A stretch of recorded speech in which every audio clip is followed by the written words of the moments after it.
recently the job roles, it's more, I mean, for the recruiters side, they are more picky about the resume, about the screening side, which means that they want to see candidates with more experience tied to the job description. You want to be like a trustworthy guy, let's put it this way. You want to be a trustworthy guy. You want to earn the trust. Some people may be saying that the first important thing for a new hire, like college hire. Welcome back to part 2 of this amazing interview. In part 1, we dove into what a day in the life of a senior software engineer looks like. If you haven't checked it out yet, be sure to check out the description or the show notes for the link. But in today's episode, we're diving deep into what it takes to break into software engineering. We'll cover things like essential skills, tips for building a strong portfolio, and the things hiring managers are looking for. So if you're ready to kickstart your journey, be sure to stay tuned and take notes.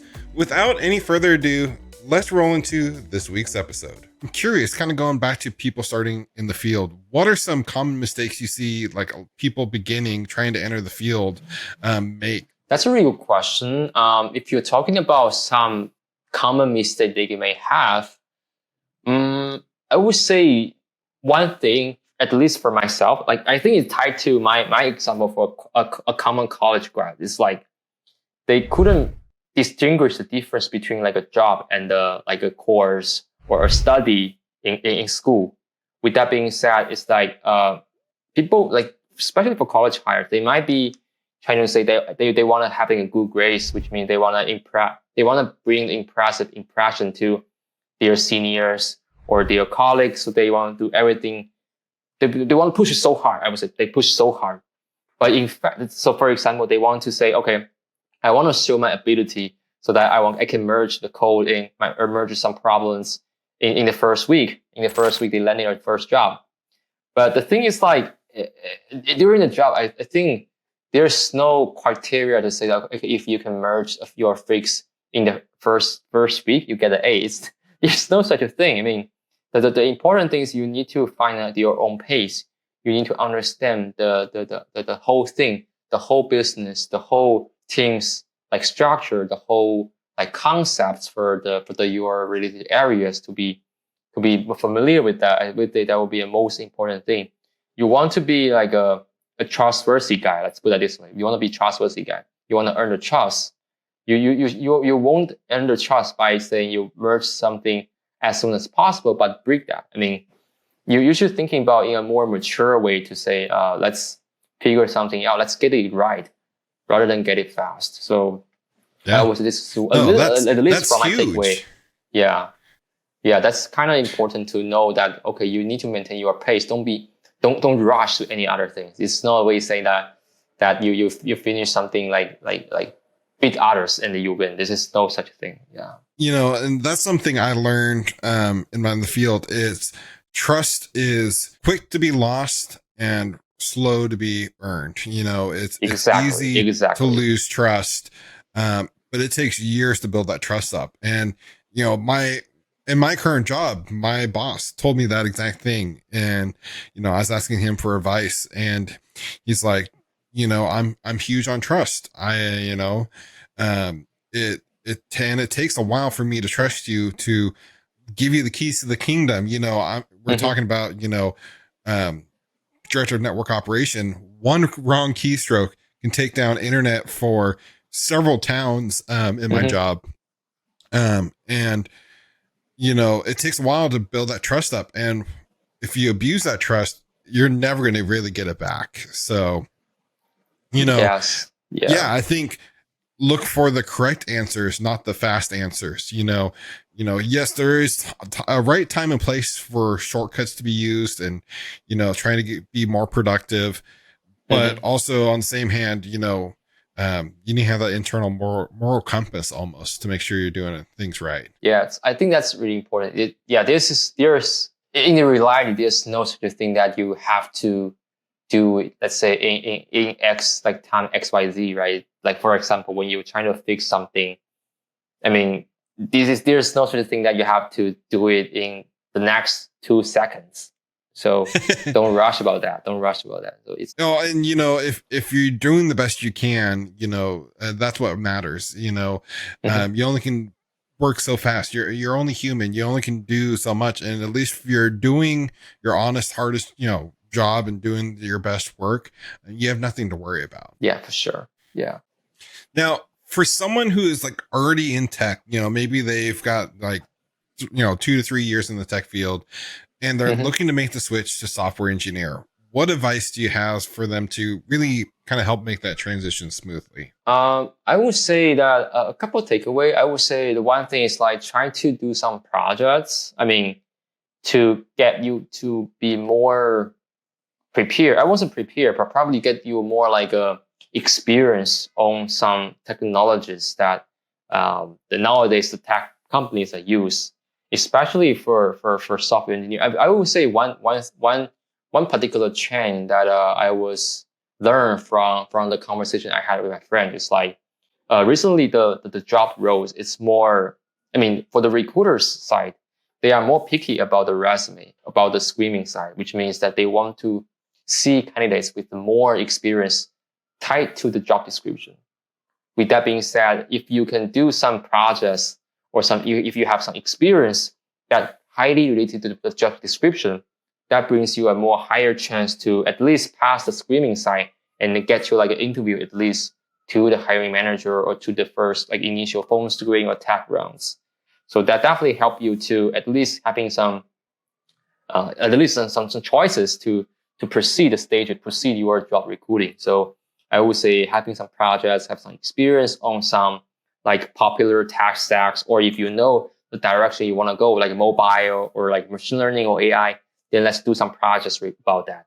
And then you can put that on your resume, and then that can definitely shine for the recruiters. Yeah, among other candidates. Yeah. For those that are just starting out, what is one thing you wish you had known early on in your career that you can maybe pass along to people that are looking to make the switch to software engineer? Some people may be saying that the first important thing for a new hire, like college hire, what people may thinking about the job security, the stability. With that being said, it's more like work-life balance or stability, or the security of the job, right? So some people may be aware or put that as a high priority for the first job, but previously I do kind of agree with that, but so far now it was more like say I do understand people might have such opinion, but especially for the first job, I mean, people should take some risk, should be able to take some risk because you are so young. I mean, you have such potential, you have so many possibilities, and you should be aware of that. When you become like more age, you are having more experience. It's even harder for you to switch the tracks. It's even harder for you to take the risk and do different things.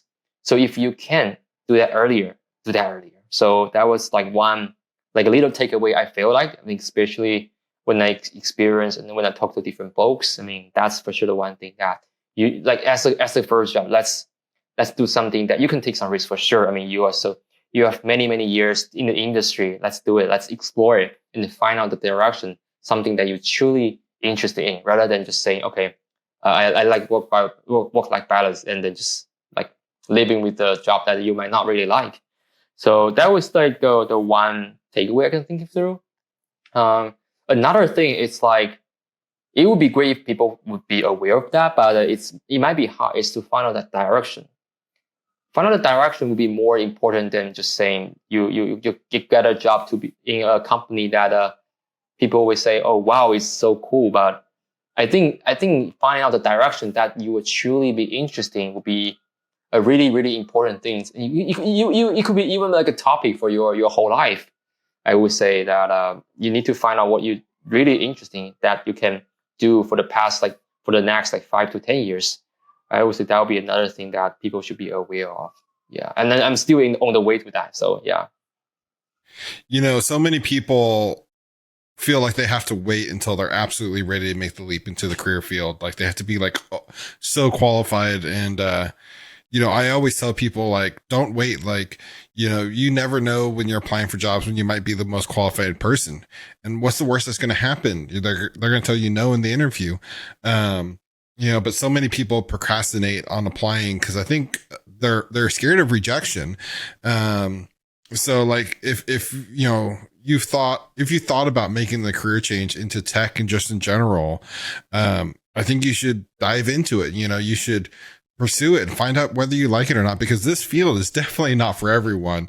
Um, Yeah. and you know, you don't have to necessarily know like what you want to do in tech. You know, you could just know that, hey, I want to be in tech, and just start building that experience, you know, get an entry level job where you kind of get to do multiple things.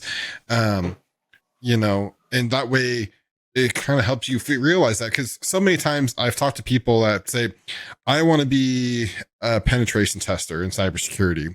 And they get into the job and realize that that is not the job for them. They hate the job. And so they've invested all this time, money, you know, this knowledge to try to get this job that they're miserable with. And some people just stick it out because it's a job. They don't want to risk making the change again. Where like, you know, that's the time to be like, okay, you realize this is not the job for you. Don't procrastinate. Start working towards that next job. Yeah, yeah, I do agree that. I do agree that. Yeah, for sure. I always say the best thing to do is to do it now if you really thinking about that. I mean, if you can imagine and then practice your idea, that would be great. But if you couldn't think about that, let's just do it. Just do it. I would say, do it. I mean, just do it for as best as you can. I mean, that would be the good, definitely the things. Even maybe the result is not the one that you're thinking about, but you can definitely take that as a opportunity to say like you're using the current job to prepare for the next job you like to. So I would say that would be one thing that you can think about. It's more like a stepping stone, right? It's not like a say, okay, you only aim for a job that for the rest of your life. It's not the case. I mean, life is so long. I mean, you have to many chances you can do. I mean, you can say, okay, this time I do security engineer and I find out I'm not really into that. That it doesn't mean that you have to do security engineer for the next like 5 to 10 years, even 20 years, right? You can definitely switch your job and probably leverage your skill set and in thinking about some skill set that can be interchangeable to the next career, to the next role that you're thinking about.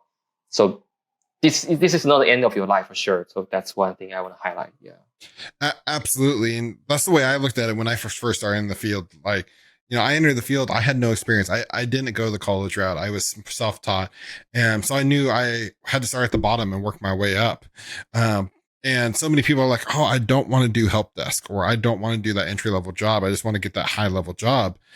But depending on your background and stuff, you might not be able to just land that high level job, you know, and don't be discouraged by that. You know, that entry level job is just a stepping stone. You're not going to be at it for the rest of your Yeah. life.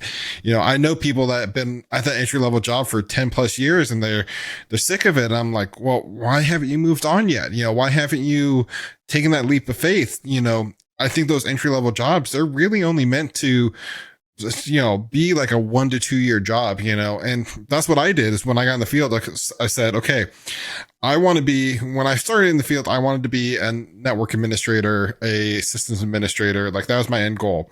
So I was like, I'm going to do help desk for 1 to 2 years. And then I'm going to get into like a system engineer or network engineering position. And then I'm going to become a network administrator and go from there. And I did that. I stuck to it, you know, and, you know, in 3 years from entering the field, I went from help desk to I was actually landed a job as a director of network operation. I kind of overshot my goal. Oh yeah, you're But making that's, through here. Yeah. yeah. So um, you know, each job is a stepping stone. Don't think of it as your forever job. I mean, if you're happy at it, you know, that's one thing. Like if you absolutely love your job, you love you know, the money it makes is enough for you, you like the work culture and all that, it is fine to stay out of position for a long term if that's what you're happy with. But you know, do what makes you happy, you know. Don't just settle. Yeah, I mean, one fact is like CEO is not born to be CEO. Like for example, like Elon Musk is not born to be Elon Musk now, right? Like, and Yeah. I'm not fully sure if you know, there's like a trajectory, like the sharing linking, like the recent chairman of Nike, like he was just an intern in Nike like 30 years ago, right? And now Right. he became like the chairman for the whole corporations, and I would say this experience should inspire many people. I mean, everyone should be definitely start in the very like a low end job, like a new hire job, but we can grow up for sure. I mean, like for example, my manager, my manager's manager, my big boss, they all came from like college prior, right? And you can imagine like 30 years ago, 10 years ago, they are just like you and me. So they can make it and you can make it. So yeah. Absolutely. You also, by starting at the bottom and working your way up, you get an appreciation for those lower level positions. And I think it builds like your team building skills a lot better. Yeah, for sure. Yeah. So this year is almost over. So talking about 2025, I know you went the formal education route. Do you still think formal education, like computer science degrees, is still necessary, in the coming years to land a job in the tech field or, software engineer? I would say that's a really good question to me because I'm not really fully sure how the boot camps look like. So I couldn't talk about that perspective. But for my experience, the formal like degree, for example, it at least provides you some foundation of computer science, like some classes I do feel really helpful. For example, data structure or like say system programming. If you want to land a job like me, right? So that would be some critical things you can definitely learn a lot from the college. You can have your own paces. They do.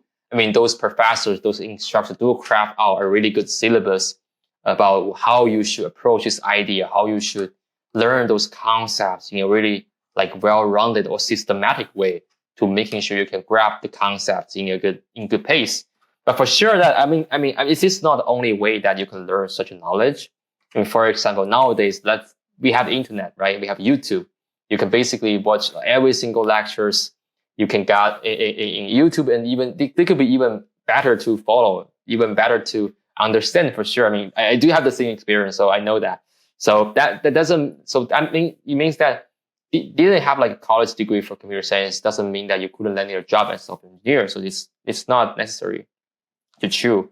But the thing is like it's gonna be like because you have 4 years in college, that means you have a more time to explore, more time to dive deep, and even further. For example, if you want to go to the researcher side, right? I mean, one thing I can highlight is like for bootcamp, I don't think they have enough opportunities for you to say you can join a lab doing some research with some faculty members.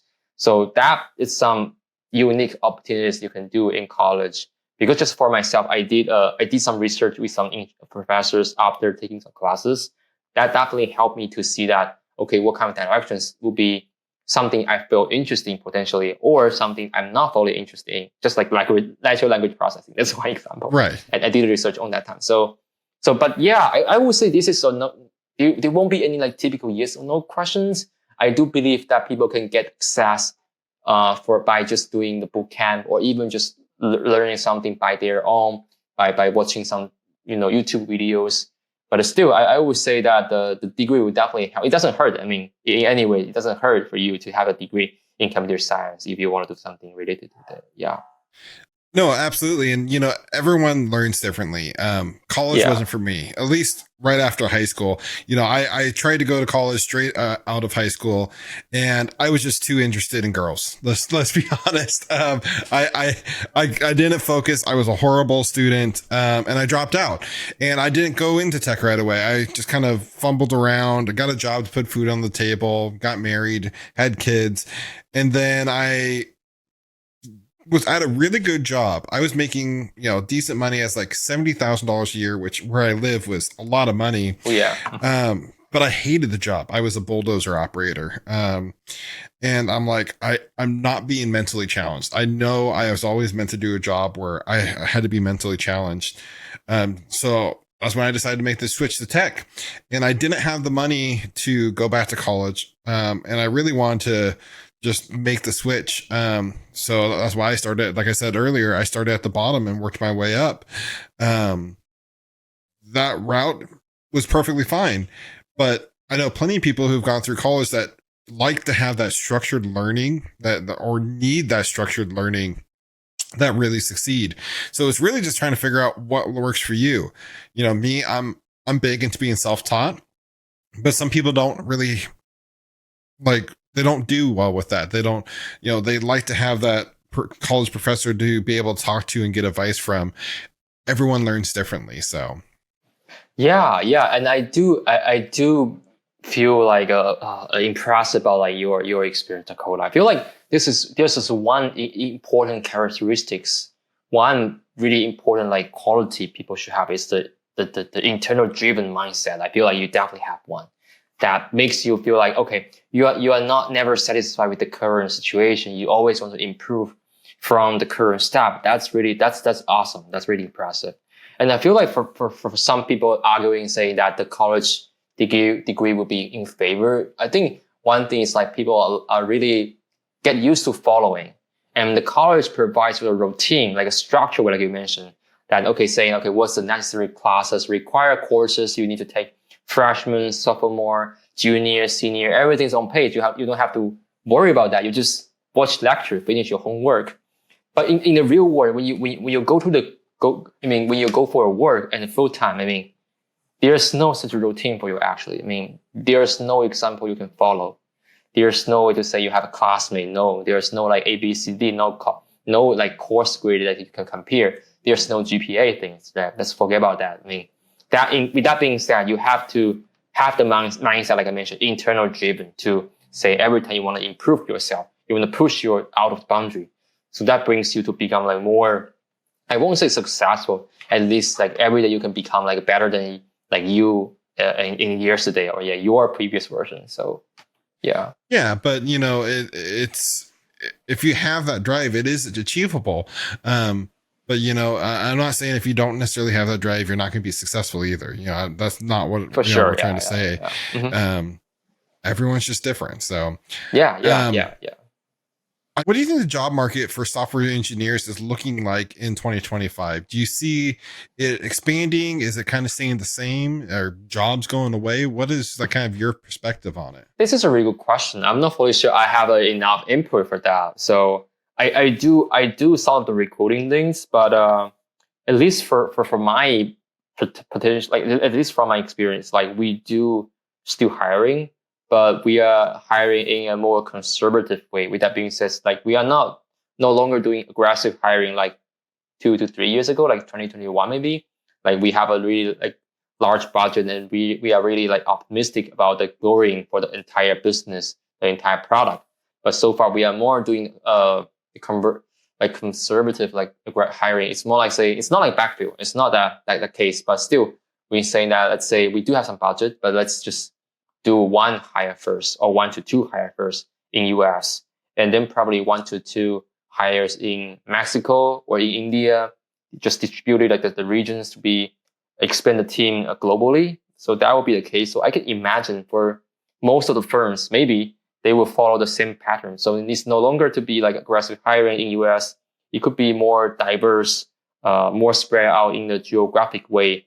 But I would say the market will be still there. It's not saying that like there won't be any new roles coming out. I don't think that's the case because those surveys. Look at the stock market, for example. Those those tech stocks are still going well. I mean, that means that you guys should still have the opportunity to switch or get on board. So yeah. Again, you know, this has been so much great advice you've given us, and I don't want to make sure and be respectful of your time. But you know, if people have questions for you and particularly and want to reach out, is there a certain place they can find you or you recommend them going? Sure. You can always check out my LinkedIn page. I can definitely share on somewhere, but basically you can always reach me over LinkedIn, and I'm really happy to connect, and then we can keep in touch. Any final words of wisdom? I would say just for the general purpose, I would say that I'm really happy to be here, and I would just want to say that for any folks want to be in this industry, I would say just try it. Just try it. It's not saying that don't be shy and don't be hesitate about doing this. Let's try. Let's catch up the chain. Let's catch up the opportunities you can get, and then if there's no opportunity, let's create it. Let's create it. So just something like more like my life attitude. Well, hey, I really appreciate you coming on and sharing so much great wisdom. And yeah, thank you again for Hopefully it helps. for Yeah. coming. Yeah. Thanks for having me here. Yeah. Absolutely. Guys, I hope you enjoyed this week's episode. And until next time, keep learning.